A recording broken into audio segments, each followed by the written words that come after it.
Witajcie, w dzisiejszym odcinku opowiemy o wiadrach marchwi i workach cebuli, jak wygląda życie Mobika, czy władza planuje otwarcie sięgnąć po oszczędności obywateli w 2024 roku, Szojgu filozof i jego pomysł na rozwój kraju, jak wygląda eksport ropy do Indii i Chin, rząd żąda podwyżek prądu dla ludności. Zapraszamy. Święta i po świętach witamy serdecznie. Paweł Jeżowski oraz 3 kilo więcej Mateusza Lecha. Mam nadzieję, że u Was było równie ciekawie na święta. My zaczynamy nowy cykl, czyli poświąteczne cepy. I teraz będziemy cały czas już do Wielkanocy z Wami. Jedno jest pewne, przybyło nam kilogramów widzów, Tak? ale również subskrybentów. Przekroczyliśmy Właśnie. 24 000.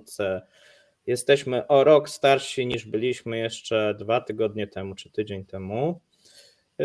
Nie mamy nic przeciwko, żeby z Wami się tutaj zestarzeć przez następny rok. Nawet możecie życzyć nam 100 lat. 100 000 subskrybentów, tak sobie cały czas życzymy.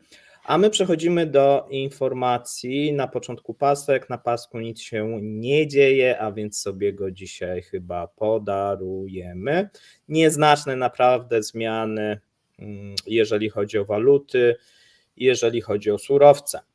A jeżeli chodzi o krótkie informacje, no to trochę się dzieje. Szczególnie wczoraj się działo, dosyć wybuchowy dzień tak jak wiecie, na Krymie, o czym rano informowaliśmy. Mamy też niestety najnowsze informacje na temat ofiar, ale to za moment. A zaczynamy od Unii Europejskiej.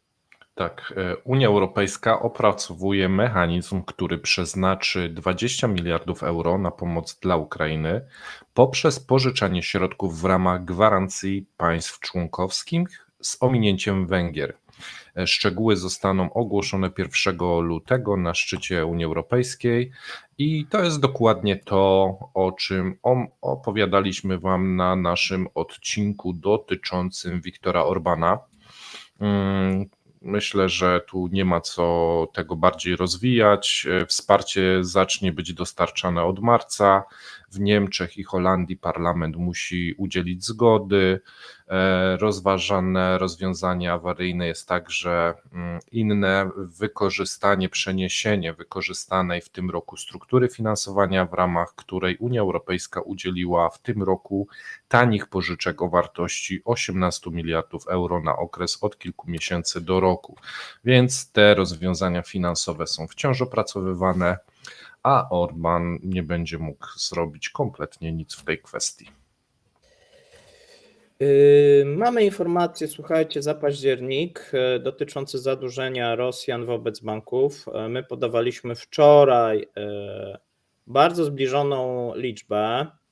No i okazuje się, że bodajże o 7-8 miliardów dolarów to zadłużenie wzrosło.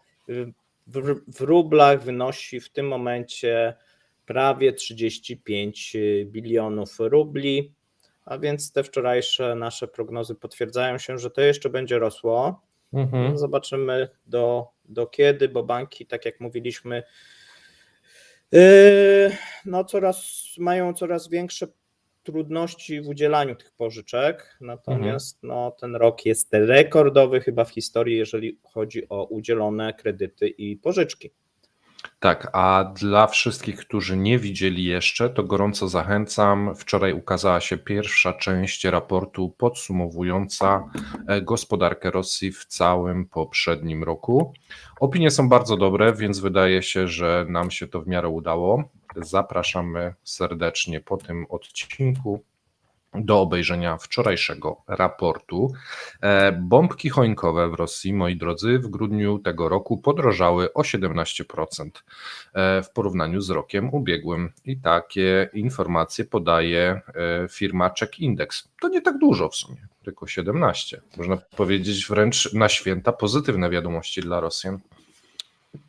Tak, mamy informację od premiera Miszustina, który podpisał dekret zgodnie z którym kontyngent eksportowy na zboża z Federacji Rosyjskiej do 30 czerwca 2024 wyniesie 24 miliony ton. Większość zboża trafi do Chin, o czym Was informowaliśmy. Ciekawe, czy dobrze to przeliczyli. Wydaje się na pierwszy rzut oka, że tak, ale mogą nie doceniać pewnego szarego eksportu. No będziemy obserwować i jak będą się podawały nowe informacje, to Wam też to podamy. Rząd Federacji Rosyjskiej zatwierdził indeksację niektórych płatności dla personelu wojskowego, słuchajcie, o 4,5% od stycznia 2024 roku. Jak wszyscy dobrze wiedzą, to nie jest zbyt duża indeksacja, biorąc pod uwagę rosnące koszty i rosnące ryzyko. No i zapowiadana informacja na zatopionym wczoraj okręcie Nowoczerkask 33 marynarzy uważa się za zaginionych. 23 marynarzy jest rannych, a jedna osoba zginęła, tak podają już Rosjanie, a dokładnie Rosmi podaje. No zobaczymy, co dalej, bo mamy też informację, że drugi statek prawdopodobnie też został uszkodzony i zatonął, bo tak przynajmniej wygląda ze zdjęć, które zostały opublikowane. Natomiast jeszcze jest dosyć mało informacji na temat tego drugiego statku, czy był to statek cywilny, czy to też był okręt jakiś tutaj militarny. Ja chciałbym tylko podać kontekst. Ta przegrywająca, niemal poddająca się Ukraina w ostatnim tygodniu strąciła 5 rosyjskich samolotów i zatopiła co najmniej jeden okręt. Dobrze im idzie to przegrywanie. Znaczy, tam jest problem, jeżeli chodzi o flotę czarnomorską. Ona musiała teraz ratunkowo. No, ostatni port chyba został w Abchazji, bo wszystkie są w tym momencie zagrożone, jeżeli chodzi o Krym. Nie spodziewali się tego Rosjanie. Tutaj na rosyjskie telegramy szaleją z wściekłości. Obwiniana jest obrona przeciwlotnicza i no znowuż są zarzuty takie nacjonalistyczne, tak, ponieważ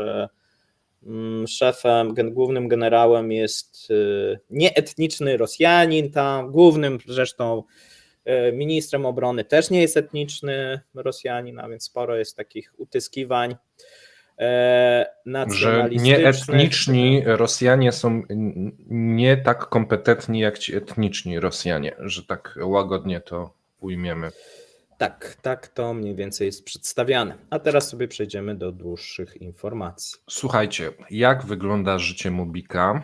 Opowiem Wam dzisiaj o wiadrach marchwi i workach cebuli. Ile jest warte zdrowie rosyjskiego żołnierza, jak oszukiwać i oszczędzać żołnierzy. Poznajcie krótką historię Olega, żołnierza rosyjskiego. Władze lokalne odmówiły zapłaty 3 milionów rubli Olegowi Rybikinowi, zmobilizowanemu z obwodu Wołgogradu, po tym jak został ciężko ranny. Lokalne władze przekazały jego rodzinie w ramach rekompensaty 2 wiadra marchwi i worek cebuli. Według żony 45-letni Rybkin został powołany na front 25 września zeszłego roku. 4 dni po ogłoszeniu mobilizacji mężczyzna otrzymał wezwanie w pracy i po 2 godzinach od przybycia do urzędu rejestracji został wysłany na poligon bez żadnych badań lekarskich. Wiecie, przyjeżdżacie z pracy, mówicie, tu jest bilet, oni mówią za 2 godziny na poligonie. Bardzo to fajne. Szkolenie trwało około 3 tygodni i pod koniec października Rybkin znalazł się już w okopach na linii frontu. 45-letni bez badań lekarskich. W czerwcu tego roku Rybkin znalazł się w pobliżu wsi Robotino w obwodzie zaporowskim, która została wyzwolona przez Ukrainę podczas kontrofensywy. Rybkin doznał obrażeń brzucha, wątroby, nerek i nóg. W szczególności uszkodzony został jego prawy staw kolanowy. W miejscowym szpitalu mężczyźnie udzielono pomocy, przeszedł operację jamy brzusznej, jednak staw kolanowy pozostał pozostawiony sam sobie. Rybkin przeszedł rehabilitację w szpitalach w Petersburgu. Wojskowa komisja lekarska ustaliła zmobilizowanemu kategorię G, czasowo niezdolny do pracy, i wysłała go na urlop. Następnie nie leczono go, zmobilizowano ponownie, zwrócono na oddział. Jednak ze względu na ciągłe skargi na ostry ból nogi, miesiąc później został wypisany do domu na 30 dni. Wpisane zostało: odczuwa silny ból, kolano nie może się wyprostować, nie może chodzić bez kól, bierze leki przeciwbólowe i nasenne. Tak wygląda jego życie w tym momencie w wojsku. Traumatolodzy z obwodu Wołgogradu zalecili mężczyźnie poddanie się operacji wymiany stawu kolanowego.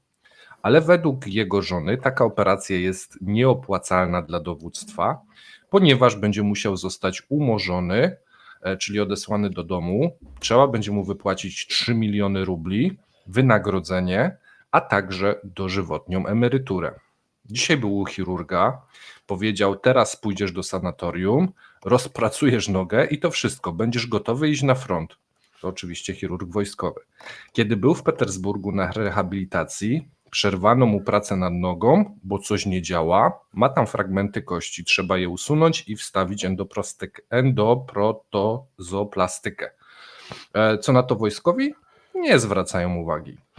Choć mężczyzna porusza się wyłącznie o kulach, przebywa już ponownie w oddziale. Do tej pory w ramach pomocy otrzymywał od państwa jedynie wiaderka warzyw, o czym wspomniałem. Co więcej, ta pomoc nie jest bezpośrednio od państwa, gdyż tu mamy wypowiedź z żony.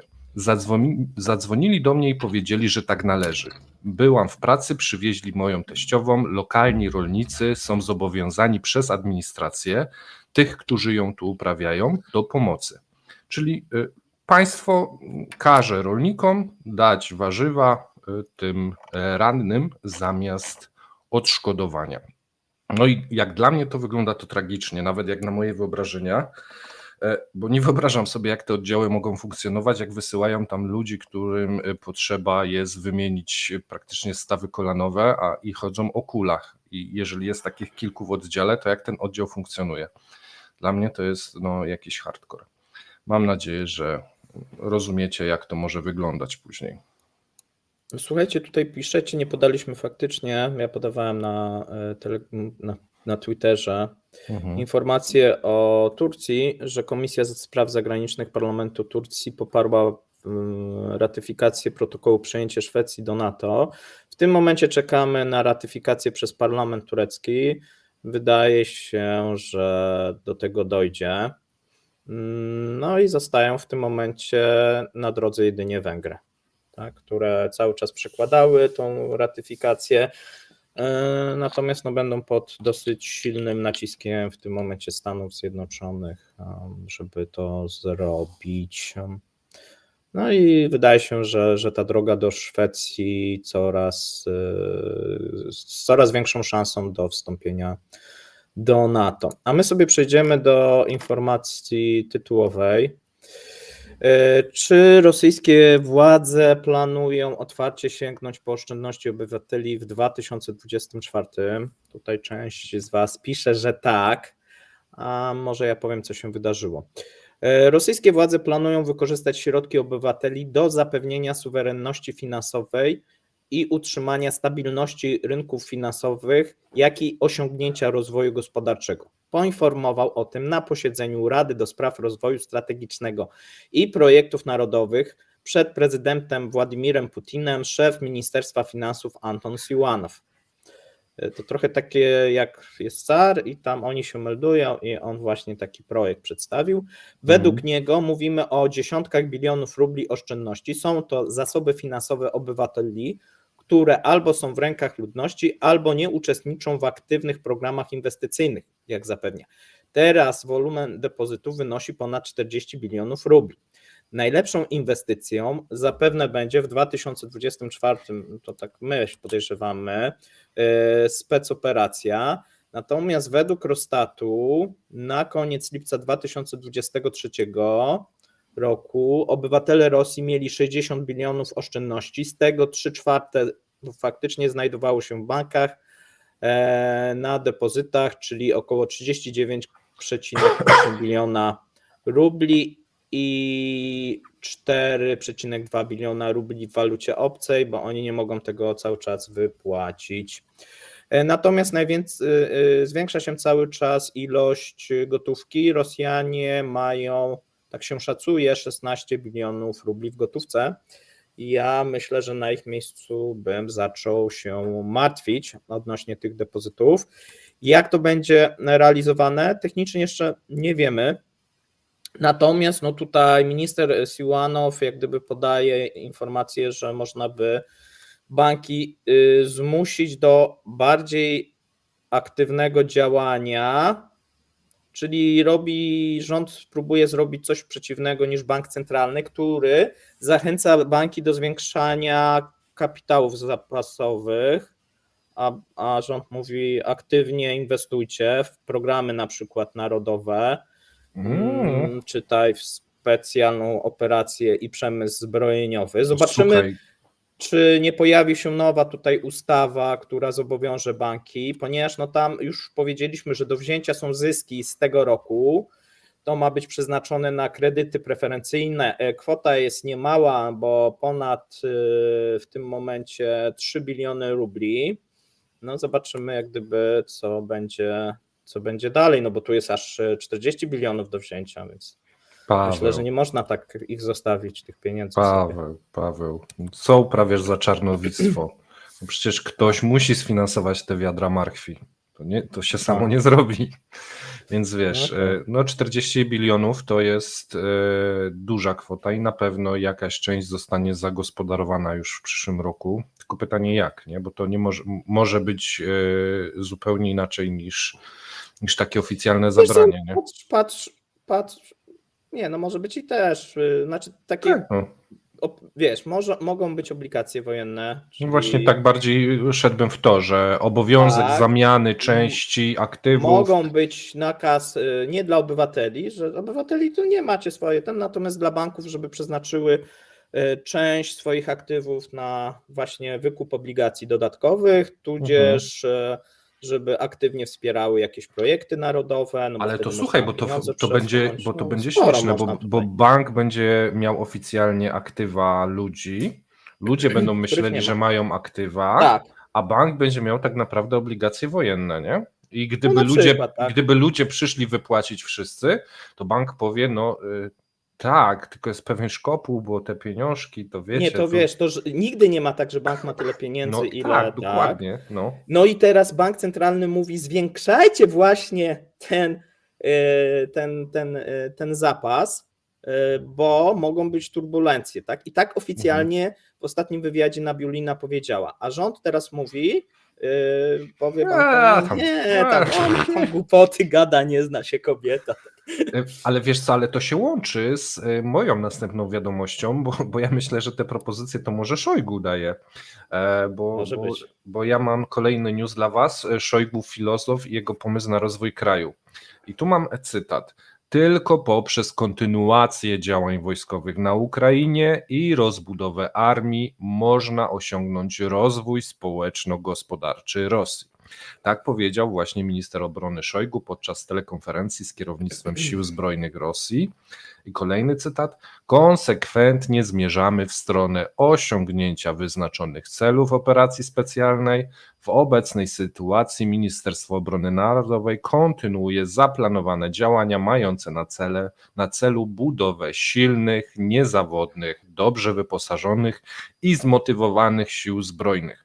Ja przypomnę, o czym mówiłem przed chwilą, mężczyzna o kulach z wiadrem marchwi. To jest ten, jak on to powiedział, zmotywowany. Na pewno jest. Tylko w ten sposób można zapewnić pokojowy rozwój społeczno-gospodarczy naszego kraju. Poprzez wojnę buduj pokój, tak. Według niego głównym celem armii rosyjskiej na Ukrainie było przerwanie zapowiadanej kontrofensywy sił zbrojnych Ukrainy. To zadanie zostało pomyślnie wykonane. Z tego co ja pamiętam, jednak na początku roku te cele były inne, ale na koniec wyszło jak wyszło. Trzeba się cieszyć z tego, co się udało. Udało się to poprzez budowę linii obronnych, wysoką zdolność bojową wszystkich jednostek oraz niezawodność rosyjskiego sprzętu wojskowego. Ja tu przypomnę, zwłaszcza niezawodność obrony przeciwlotniczej jest naprawdę niezawodna, gdy jest. A gdy w sumie nie, to też nie. Jak jej nie ma, to też jest niezawodna. To też jest niezawodna. Nie zawodzi nigdy armii ukraińskiej. Na rozszerzonym posiedzeniu zarządu naczelny wódz wojskowy ustalił priorytetowe zadania dla Ministerstwa Obrony na rok 2024, a jest to, no niestety nie wiemy, bo powiedział, jakie są priorytety, ale tylko za zamkniętymi drzwiami nie przyznał się, bo tak chyba jest bezpieczniej, wydaje mi się. No Nie, wiesz co, ja czytałem, że priorytetem jest kontynuacja operacji w 2024 roku. No to takie miałkie, nie? Ja myślałem, że jakieś takie No nie, checkpointy poda, wiesz. że zatrzymanie kontrofensywy, a na przyszły rok celem jest kontynuacja. Zatrzymanie kolejnej kontrofensywy. Bo oni już teraz tak. Niekoniecznie, wiesz co, niekoniecznie będzie, bo tak jak widzimy, ta wojna przeszła wojnę taką materiałową na wyniszczenie. Tutaj ten front się przesuwa nieznacznie. Prawdopodobnie przed marcem będziemy mieli jakąś większą próbę ze strony Rosjan, o czym mówiliśmy.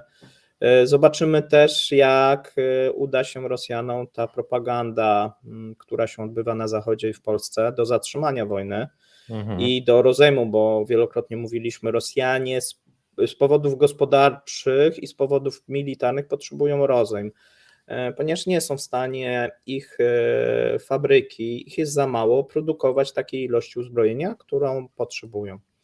A rozejm by spowodował, że te korki by się rozładowały i byłoby o wiele łatwiej, szczególnie jeżeli Ukraina przestałaby dostawać pomoc z Zachodu.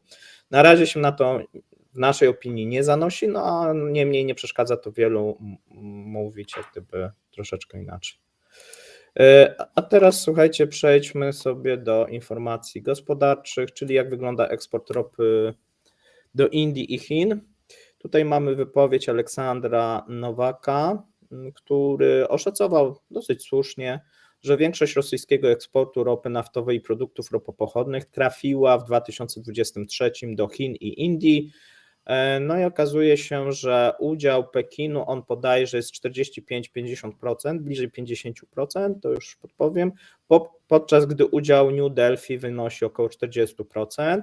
Udział dostaw do Europy zmniejszył się 10-krotnie, mówi, wcześniej było to 40-45%, w 2023 nie przekroczy 4%, no i akurat tu znowuż pan Aleksandr ma rację. Czyli wynika z tego, że dwa kraje pobierają 90, tak mniej więcej 90% rosyjskiej ropy. Część jest wysyłana do Chin rurociągami, a w dużej mierze opiera się na transporcie morskim. A skoro jesteśmy przy Indiach i transporcie morskim, mamy informacje o kolejnych problemach, jeżeli chodzi o dostawę rosyjskiej ropy do Indii.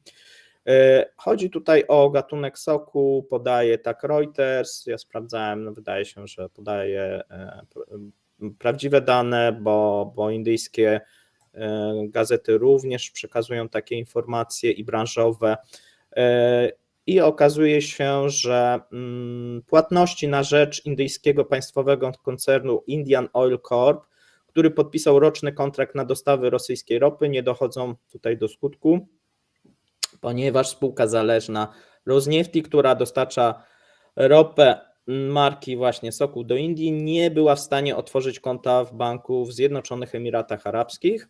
No i to jest problem, dlatego że obecnie indyjskie firmy zawierają z Rosją rozliczenia w dirhamach. Ja mówiłem, że to tak jakiś czas temu, jak ktoś mnie słuchał. Po tym jak rząd, no i tutaj indyjski odradza im korzystanie z chińskiego juana, a na rozliczenie w rupiach z kolei z wiadomych względów nie chcą się zgodzić Rosjanie, bo ja przypominam, że to głównie Rosnefti, ale nie tylko, jest kilka firm, które cały czas ma de facto zamrożone rozliczenie w rupiach, to znaczy ma te rupie na tych indyjskich bankach, ale nie ma co z nimi zrobić i to cały czas jest gdzieś nierozliczone. Szacuje się, że 40 miliardów dolarów powoli to bardzo maleje, ale bardzo, bardzo, bardzo powoli. No i tutaj ta ostatnia dostawa do Indii to jest dosyć znaczna, bo zatrzymano 6 rosyjskich tankowców i statki zmierzały do indyjskich portów Paradip i Vadinar i przewoziły 5 milionów baryłek rosyjskiej ropy. To są tak mniej więcej 2 dni rosyjskiego eksportu, czyli miesięcznie dużo jednak. I teraz z czym są to związane te problemy?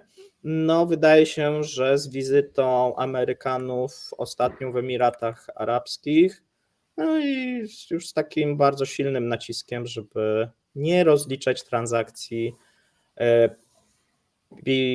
rosyjskich, szczególnie jeżeli są powyżej price capu. No, czyli znowu problem, który będzie wymagał Będzie czasu narastał i raczej. środków. Mhm. Chociaż Rosjanie będą próbować to jakoś mieć, tylko teraz waluty im się, bo dirham był o tyle wygodny i Zjednoczone Emiraty, bo to jest bardzo stabilna waluta. Mhm. No a teraz, no nie wiem w czym, jakieś może tam też dolar Może pójdą w hongkoński. koraliki jakieś i świecidełka, jak Indianie, wiesz. Znaczy wiesz, no oni chcieli właśnie barterem, no ale Mhm. i w walutach narodowych, no ale to nie wychodzi, bo jest zbyt duża nierównowaga. Ten pierwszy pomysł, który wydawał się taki naturalny. Chyba że ropa za jajka i będą, wiesz, w drugą stronę jajka wieść. No, ropa za jajka to brzmi sensownie. Tak, ale jeżeli do tego dojdzie, to ja się poddaję. Ja nie będę mógł tego dalej, bo ta skala absurdu by już wybiła ponad sufit. Słuchajcie, a przejdźmy do z kolei złych wiadomości dla Rosjan, dla społeczeństwa. Rząd żąda podwyżek prądu dla ludności. Rząd zobowiązał regiony do przejścia ludności na nowe taryfy za energię elektryczną, które będą rosły wraz ze wzrostem zużycia. Nowe normy zaczną obowiązywać już od przyszłego roku. W Rosji stosowany jest mechanizm subsydiowania skrośnego. W skrócie znaczy to, że firmy płacą dodatkowo za obniżenie opłat dla ludności. FAS zaproponował od 1 stycznia, czyli już za kilka dni, ustanowienie w regionach taryfy na energię elektryczną zróżnicowanego ze względu na wielkość zużycia przez ludność. Innowacja, bardzo rzadko kiedy używamy tego słowa w Rosji, oznacza wzrost wskaźnika wraz ze wzrostem konsumpcji. Mówiąc krócej, będzie drożej dla ludności, ale niekoniecznie będzie taniej dla firm. FAS uważa, że przejście na zróżnicowane taryfy ograniczy subsydiowanie skrośne i pomoże w walce z kradzieżami prądu. O tym nigdy nie mówiliśmy, a jest to dosyć popularne zjawisko w Rosji.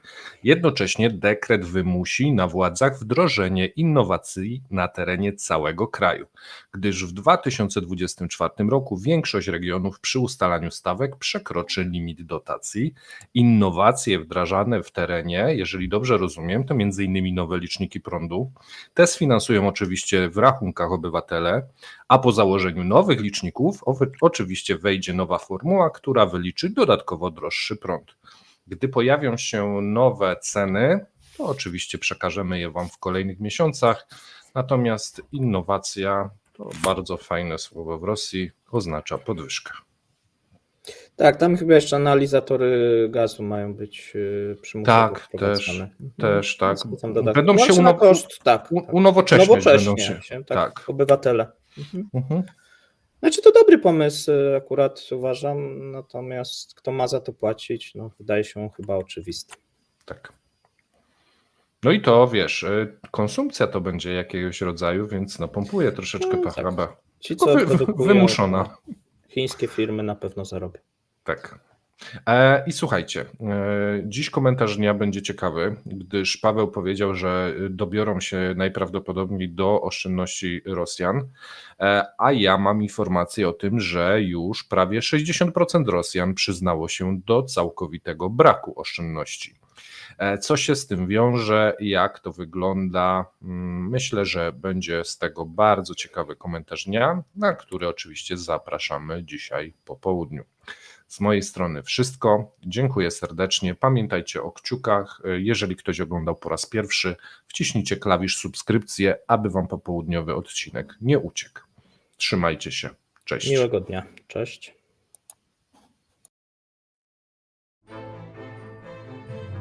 Dziękujemy za obejrzenie materiału do końca.